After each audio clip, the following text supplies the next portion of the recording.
Bem-vindos à celebração de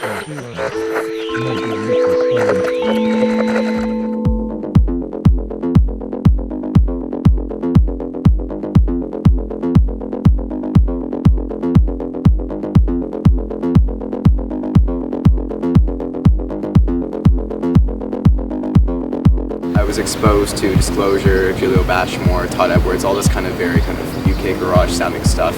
And I remember just kind of thinking, you know, I do like this sound. It's kind of a base and foundation for what I'm doing at the current moment. But how can I evolve this? How can I turn it into something different? And it wasn't until I got signed to Sapphire Records and I started looking through their back catalog as well as the artists they work with, their influences. It kind of made me a techno fan overnight. And eventually I was just like, you know what?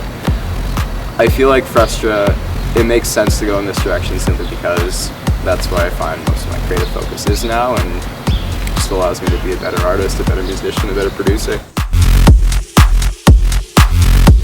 When it comes to a niche, I don't think I've truly found it yet. I'm going to keep trying to experiment and see what I can create, because at the end of the day, Frustra is an ever-evolving project and it always requires more attention to detail when it comes to finding new sounds.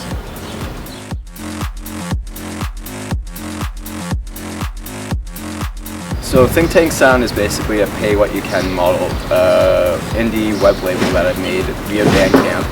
I originally set it up as a way to kind of get around having to deal with other labels and constantly having to outsource my material, because I really wanted to not only own my own music, but I also wanted to give a platform for friends and local artists to actually release stuff and actually make money off it based on, you know, the Bandcamp model. What Bandcamp is it's an online platform that allows people to basically pay how much they want for the actual music in order to support the actual artist. That kind of medium of having a record label in between kind of cut off, and allows for a lot more kind of open communication when it comes to the art.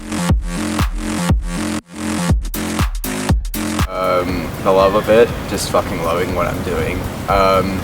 Knowing that I can get somewhere with it because I've already gotten so far, and honestly just having fun. So I'm just hoping to, you know, keep going and see where I can take it, because honestly, I feel like when, you know, DJs and producers start their journey of production and DJing and all this stuff, you know, it's a lifelong thing rather than just being, you know, a phase in their life. They're just people that are simply striving to do something better with their art every day, and that's what I want to do.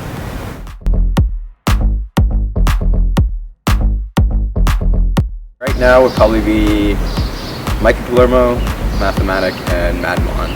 The three of them are doing some really cool things for the Toronto as well as Hamilton scene at the moment, and I think that if I got the chance to collaborate with them, we could make some pretty sick shit.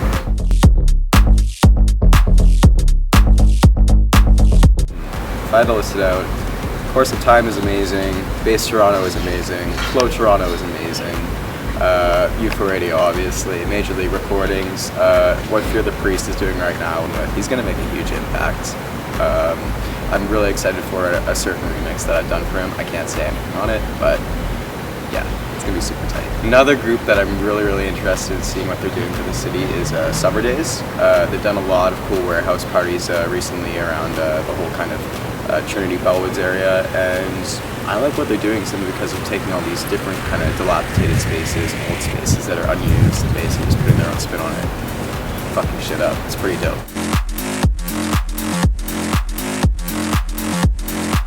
I love what's happening with the scene, and I love that there's a lot of diversity, and I love that there's a lot of, you know, open interpretation as to what a live set in electronic music should be.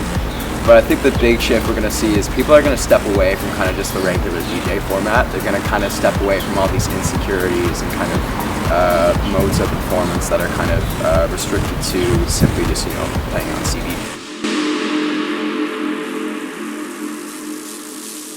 I just wasn't expecting the reaction I got from the show. This is my first ever back-to-back with Mikey Palermo, who works with Bass Toronto as well as Embrace 2. It was wild. We managed to pack the venue within 45 minutes, and it was insane from start to finish. We actually managed to even play longer than Malo, which I thought was really cool. All around amazing night, all around amazing last 2 months. I'm just really excited to see the next couple of months in 2016 are going to bring.